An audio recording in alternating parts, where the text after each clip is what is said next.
A U.S. attorney worked as a mole for a Mexican drug cartel, and then he murdered an FBI agent, then framed that agent as the mole, and framed a second man for the agent's murder.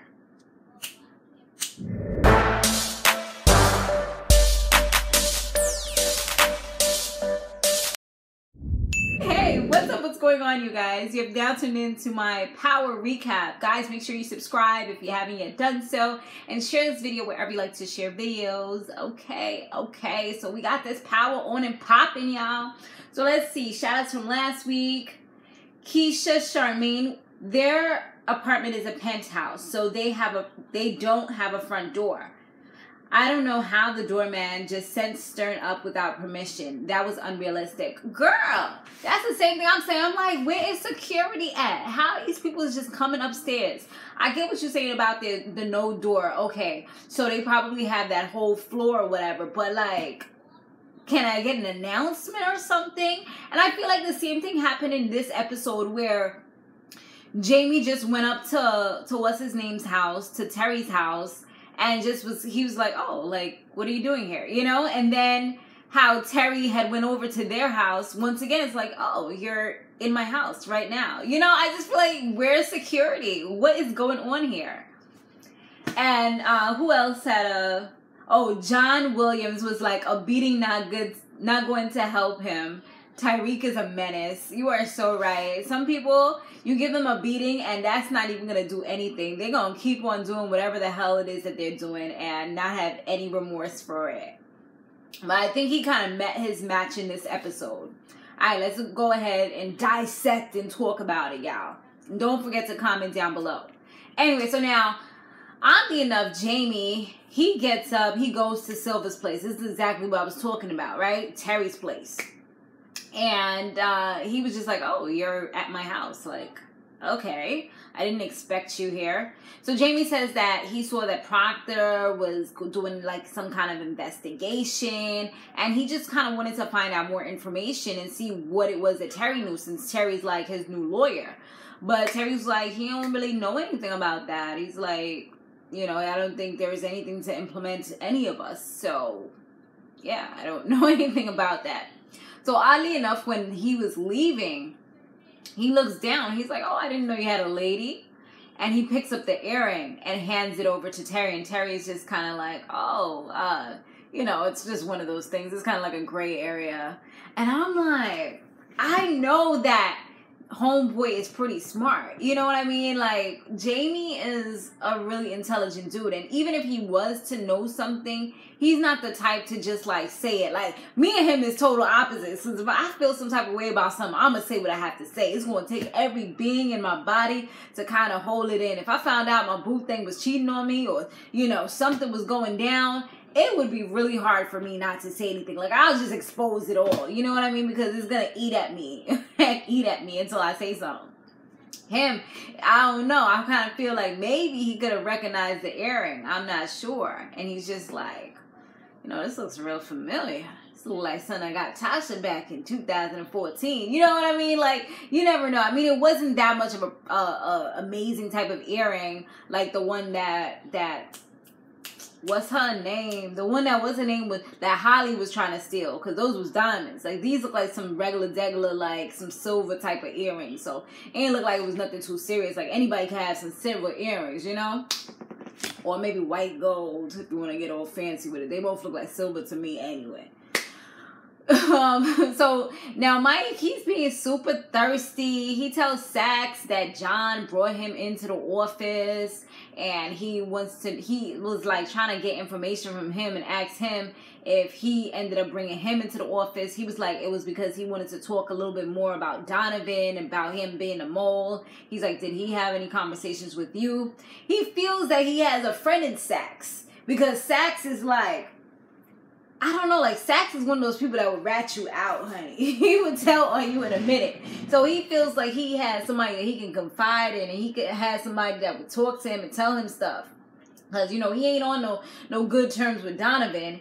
And Angela, she definitely ain't going to tell him anything. So the last person that he has that he feels like he has some kind of connection to is old boy. But it's okay, but it's not amazing. Sax kind of did slip up by saying that he's still like hanging out or kind of doing investigations with Donavan and Angela.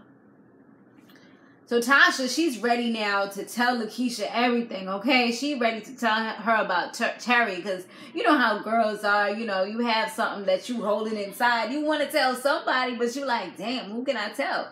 So the only person she can really tell about her little love affair is Lakeisha. And I'm pretty sure Lakeisha's going to be like, girl, you playing with fire right now. You know, she going to give her that good chat, because, you know, I feel like Lakeisha's one of those friends that will tell you for the most part if you're doing something wrong, or if she feels like, okay, I see why you're doing this. It's because he did what he had to do. You can do you too. So she'd definitely be the one to like keep it real with her.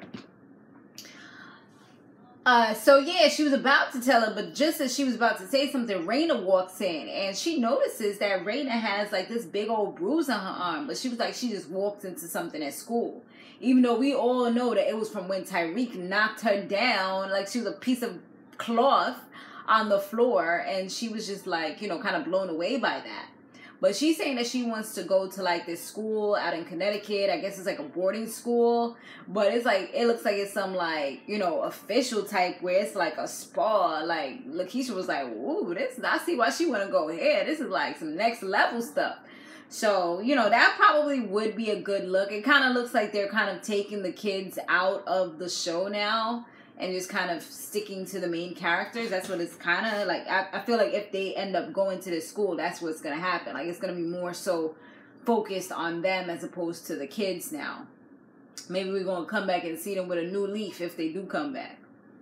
Because we don't even really see the baby anymore. We seen her, what, like once this whole entire episode, the little girl? I think they showed her once, and that was the scene where they had the whole family on the couch doing that interview. So now Mr. Lorenz Tate, honey, he's in the building. Funny enough that his last name, well, he's called Mr. Tate, something Tate. And I'm like, they want us to know who he is. Mr. Handsome Fine Chocolate over there. So yeah, he's like a councilman in this, and he's trying to rebuild the community. And he wants Jane. I think I saw a mosquito. I gotta kill it. I gotta find it, y'all. Them things be freaking me out. It's freaking me out. All right, so yeah, back to what I was saying before the darn thing came and freaked me out. So he oddly enough, he got Jaime to. He wants Jaime to be a part of it, rebuilding the community and trying to stop drugs and crime and all that stuff. And I'm like, you recruiting the same man who got all the drugs out in the streets. Like, he's heavy in these streets. But okay, if you want to get him.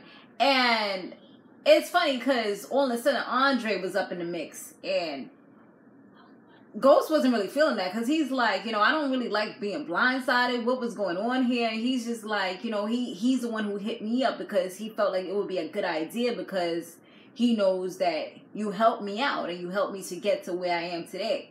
But my dude, like, this dude's trying to, he is aspiring, I should say. He's aspiring to be the biggest drug cartel in New York City. Like, that's his goals in life. His goals ain't really to help no community. You know what I mean? Like,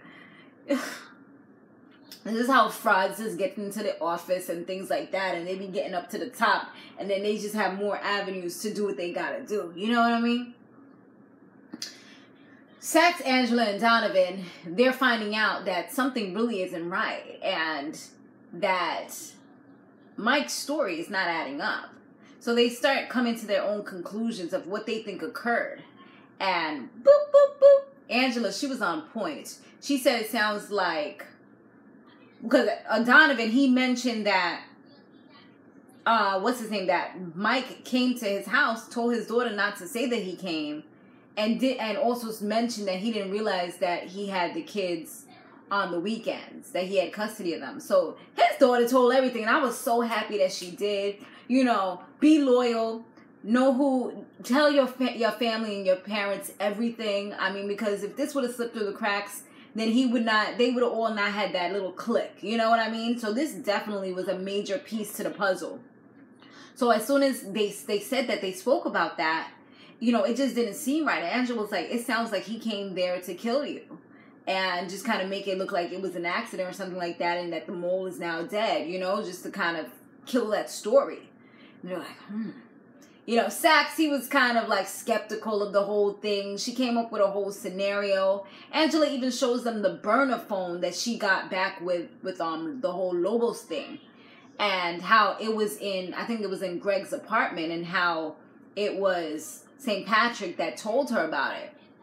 So Sax is like, okay, and how are we going to say that? Did he tell you how he obtained that? Yeah, I didn't think so.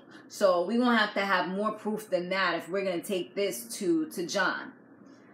And they were like, because, yeah, he's pretty much not going to confess. So we got to come up with a more solid type of confession, or some more solid type of synopsis than what we came up with. You know what I mean? Like, it has to be airtight because, yeah, once you mess up, I mean, they're going to tighten up what they doing. You know what I mean? Right now, he being super sloppy, though. I guess, like, the guilt is messing him up. His mind is playing tricks on him. He just feels like the end is near. And he feel like he about to get caught. And he's just effing up all over the place. Tommy goes to see his mother because now he has questions about Teresi because of the conversation that he had.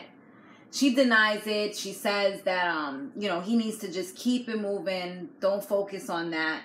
And she just seems more like she's trying to, like, avoid the whole conversation. Like, she just doesn't really want to get into it.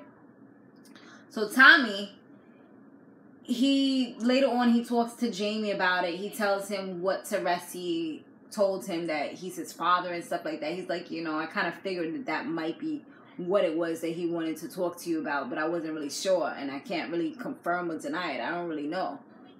And so, you know, they talk about that. They also talk about the whole him trying to take over the Jimenez territory, and how some of the stuff that he did was kind of like out there, you know, and he was just like, well, you know, if you want to run things, if you want to be holding stuff down, then you need to come back in.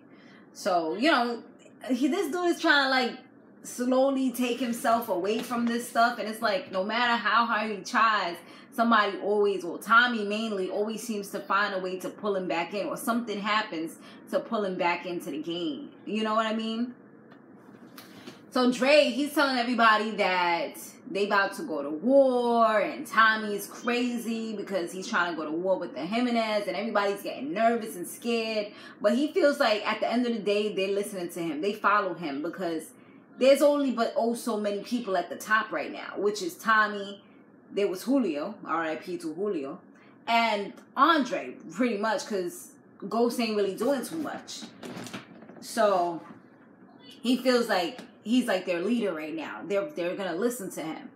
You know, they need somebody to follow, somebody that's rational, and he feels like he can be that person.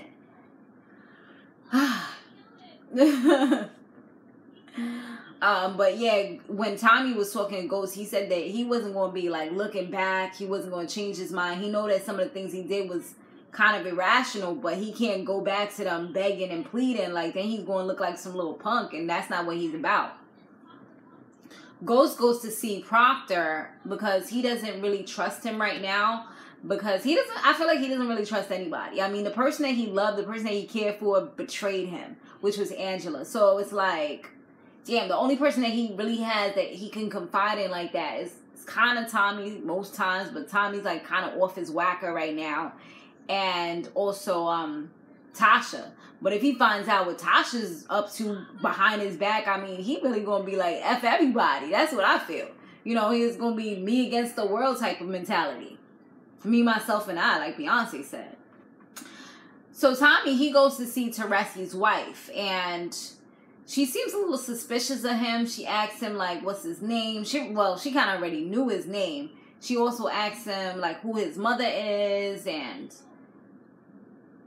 she goes to get him a drink, and while she does that, he just so happens to take the photo of one of her photos out of the photo album that he finds. Like, he was moving real quick. And I'm like, if she goes back and checks and see that you took that picture out of all pictures you could have took, like, don't you think that's going to kind of bring up some kind of suspicion or something?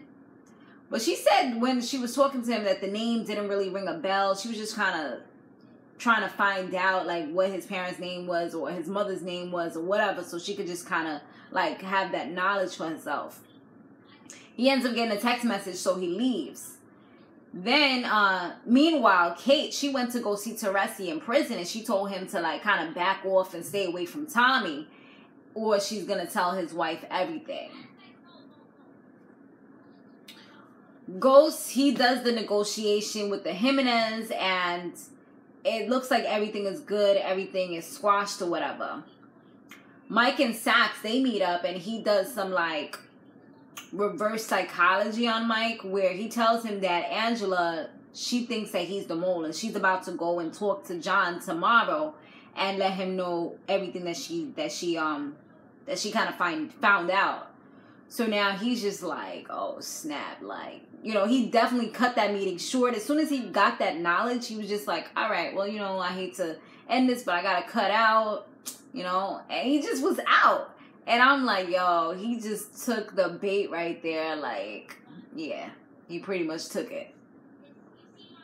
Mike goes straight over to Angela's house, and he gets all comfy saying that he came to like check in and they need to talk.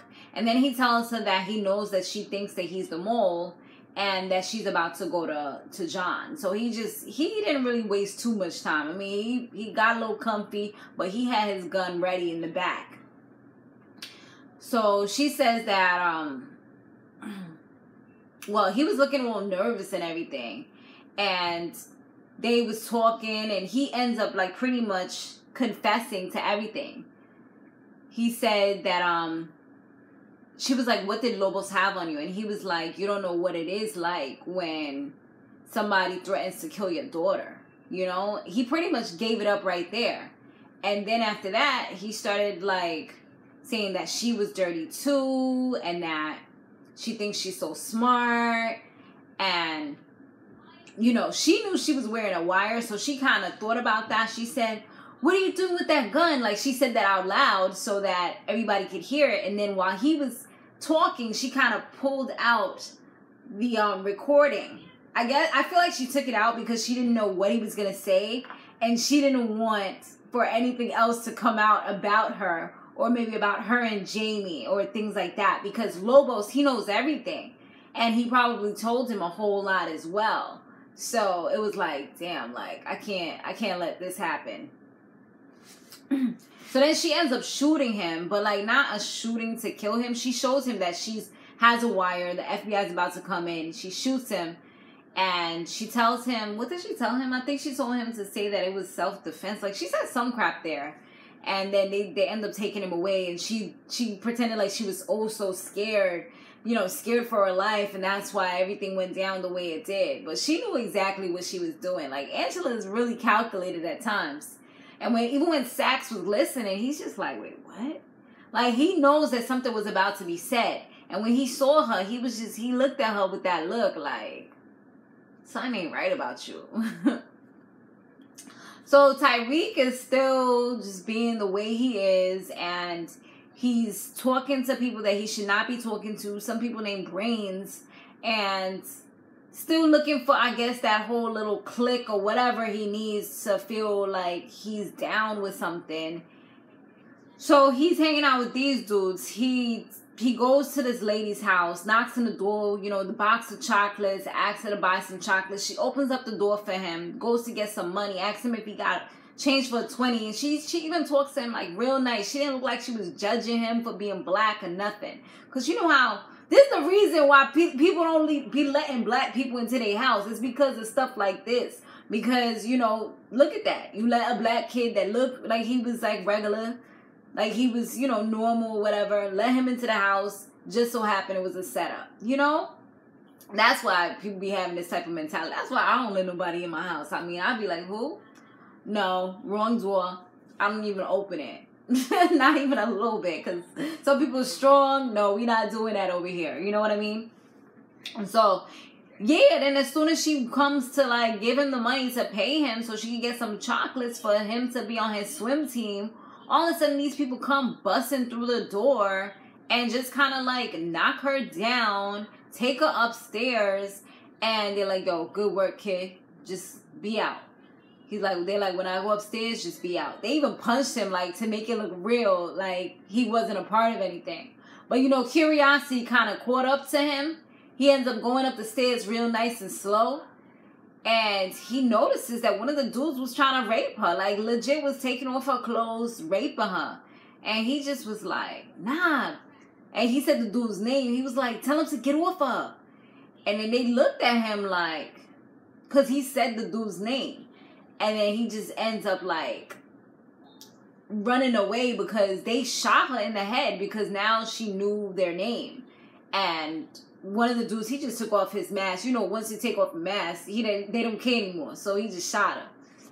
Then they tried to go after him, but he was out. You know, he got to his house real nice and quick. He was out. He used them legs, honey. But I'm just like, you see, you getting yourself into more and more hot water. And, like, it's getting real out here. Like, you're getting more and more, like, close encounters and stuff like that. That's not what's up. It's like he has a death wish or something. He just want to keep on hanging out with the wrong type of people. And he's not cut. I feel like he's not cut out for that. Like, you just starting out right now. I mean, if he hangs out with enough of the bad people, then he'd be good. But you have the most privileged life. Like, you know, you don't have to want for anything. I mean, they had their little moment here, but their mother made a way for them. You know what I mean? And it's crazy how, like, money don't even stop certain people from being a certain way. You know, sometimes all you need is that love. But even, I mean, I feel like he knows they love, but somebody else had mentioned it's because of all the lies. The lies. He's so curious. He's getting older, and that's what's messing him up. Because the older they get, is the more curious they get, and he's at that age, you know? So yeah, Mike, he's smarter than the average, right? So he tells John when they have their little, like, investigation or whatever you want to call it, when they have their little discussion, he tells him that he wants immunity, or he's going to go ahead and he's going to say that the last 150 cases that he did were all compromised and, you know, basically off of the whole Lobo stuff.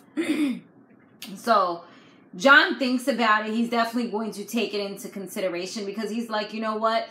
You being at the head of this will definitely ruin your career and take you down. So, of course, John, he's really into what he does. He likes to win. He likes high-profile case. So he's not going to want all that negativity and heat to come to him. So he's definitely going to take what he says into consideration. So, yeah. And we already know that Mike is a slime bucket and he's willing to do anything to save other people or to kind of get out of hot water. So he's most likely going to say whatever it is that he knows in order to get that immunity. You know what I mean? Like, he's ready to snitch. Angela visits Terry and tells him that Mike was taken down and that Jaime is pretty much a free man, like totally. Like there's nothing connecting him to any type of crime anymore. So she asks if he could let him know that. And also to let Proctor know that as well, because there's no other way that Proctor would know since he's no longer on the case. Terry, he goes to Jaime's house and he gives him the information. And he also lets him know that, you know, pretty much that Mike was arrested. And he's giving Tasha those googly eyes when he sees her.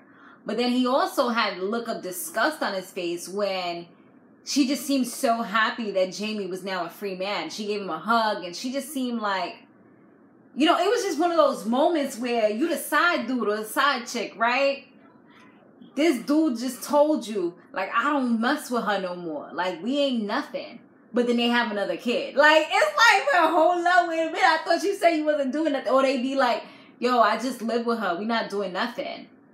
But then you find out that they're actually doing something. They're having sex, or, you know, that they're still playing house or being a happy family, but you said that y'all wasn't cool no more. You was just staying there for now. You know, like, it's just not rocking too right. So that's the kind of, like, look he had on his face, like, oh, okay, you guys are real cozy. But she realized, like, damn, what am I doing? Like, okay, that's enough. Let's not get too happy now, you know? So once Jaime goes back to the other room, they kind of have like a moment where he's just like, he came over to my place, how much does he know? She's like, he doesn't know anything. And he was like, okay. And then he gives her the earring, and he's like, well, this just means we got to be more careful. I'm like, bro, you still ready to keep this going? You don't really know too much about Jaime and how he gets down. I mean, you said you didn't believe him. You said that he was a gangster and a thug and all these things. And you have this certain mentality about him. But yet you willing to play with fire if you feel and assume that that's the kind of person that he is. Or did he convince you by what he said that he's not? I don't know. So Proctor, he goes to see both Tommy and Ghost, and they're talking about Mike, and they're getting nervous because Sandoval knows a lot about all of them because of his connection with Lobo. So they're like, you know, I don't really know. Like, and then Tommy suggests, you know what, let's kill him. And I'm like, here we go again. But this might just be the only way because, I mean, what else they going to do? They're going to gag him? I mean, he's under federal protection, so there's not much they can do. So Tommy's like, you know what, I know somebody that can do this. And Ghost is like, are you sure? Because once you ask Teresi for a favor, then he might want you to do something in return. And he's like, well, I'm willing to take that chance. So he goes ahead, he talks to his father, and he lets him know that he, you know, he got a problem. And his father's just like, it's handled. What you need me to do? Like, no questions asked, just what you need me to do. Like, we're family. That's it. Like, I'm like, dang, like, this is how you gain Tommy's trust for sure. And he was just like, yo, he told him what it was. He was getting his medical done. Mike was getting his medical done in the prison. Fake doctor comes in after the real official doctor leaves. Comes, slits his throat, walks out like it's nothing. Blood is everywhere. Job is done. So Tommy just pretty much lets him know, like, it's done. They're like, dang, like, this dude worked fast. So Andre, he's now talking to the Jimenez brothers, and he's ready to turn on Tommy, like I was saying. This dude, he's aspiring to be the biggest drug dealer in New York City, and the only way he can do that is to take Tommy down because Tommy's at the top right now. So he tells them that he knows, like, he's pretty much learned a lot working with Ghost and Tommy and how they do things and stuff like that. So he's trying to be the best of both worlds. He's trying to get drugs pushing in hotels as well as nightclubs, which is something that a lot of people don't do. So he feels like he's able to do this. And he's going to make it happen. So right now, the plan is for them to make believe that everything is all good between them, Tommy and Jaime. And from there, he just kind of moves in and does what he has to do. And I'm just like, See, I like this dude in the very beginning. I really was hopeful of him. But this season just got me, like, wanting to, like... he's disgusting. Like, he's making me so mad. These people have done so much for him. Cleaned him up, took him out the hood, made it so he could have like a nice little place for him and his daughter. You know what I mean? Because remember when Kanan came back, he even looked at him like, wow, like, you're doing real well for yourself. You know what I mean? Like, he's gotten so far to the point where he could eventually just chill out with all that if he wanted to. But he's so caught up in the game that he's about to turn on the people that helped him to get where he is, which is messed up. So Proctor, there was a scene they showed where he put a laptop into a safe deposit box, 419. And I'm just like, maybe Jaime was right after all. You know, I believe that was Bailey's laptop that he said that he got destroyed. Obviously it wasn't destroyed, because destroyed would mean that it wouldn't be able to be found ever again. I don't know if that's like his insurance plan, just in case if they try to turn on him or whatever. I mean, at the end of the day, you know who you're working with, and you got to have some kind of backup plan, you know? Because these people are kind of, especially seeing how Tommy was, like, I guess he's like, yo, this dude could turn on me at any moment. I got to be able to, like, do what I got to do. Or he might think that he has something over my head. Nah, that's not going to happen. You know, putting it in the safe deposit box, I don't think that anybody could actually get a hold of that. So that's probably the best thing for him to do, you know, instead of keeping it in his house or anything like that. So now that Tyriq has gotten into all this foolishness and, you know, people is looking for him, there's probably no place that he could really hide because they probably know, like, where he be hanging out and stuff like that, and they keep on calling him. Now he, too, wants to go to Connecticut. So that's what I'm saying. Like, I feel like they about to get casted off, or at least, like, they're probably going to make, like, small appearances here and there, but I don't feel like they're going to be a significant part of the show anymore. I mean, if the move actually does happen.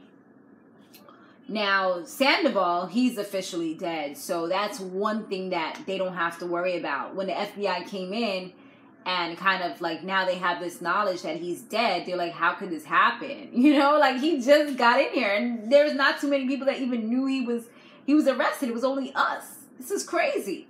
So Mike, Sax is just looking at Angela real funny like, like, it was only like the three of us that really knew this information. Like, something ain't right here. You know, he was giving her that evil eye. And then while she was standing over him, looking at his body, his lifeless body, she was just like, this is for Greg. But she said it in Espanol, you know? So it really has a lot of meaning to it because he was Espanol too. He was Hispanic. So, you know, I got you, bro. You thought I told you that if it's the last thing I do, I make sure that they exonerate Greg and that he is relieved of whatever you know, all those negative names that he was given. You know, I know that Bailey is probably smiling down from wherever he is because he's so happy that finally Greg is able to clear his name and die as a proud man who was fighting for, well, I was going to say fighting for his country, but you get what I mean. Like, he was on the right side, not the wrong side. Like, the way they try to portray him. You know what I mean? They should redo his funeral. Well, I don't know. Maybe that's a bit much. But they should do something to honor him, you know, at the place that he worked at. Put up his picture or something. Now that they know how he died and that he was actually a good person. But, yeah, it's getting spicier and spicier. I think we come into the end soon. We at number 8, so I think we have about 10 episodes. I know they were saying that they wanted to do up to 12, but I don't think they were able to get that far. Because something with Starz, and I seen it on, I think it was a Shade Room or something. I seen it, so I don't know. I think we're probably going to go up to 10, maybe 11, but I think we're pretty much getting closer to the end, yeah. Well, thanks for watching. Be sure to stay fabulous, live free, and soar limitless. I will see you in the next one.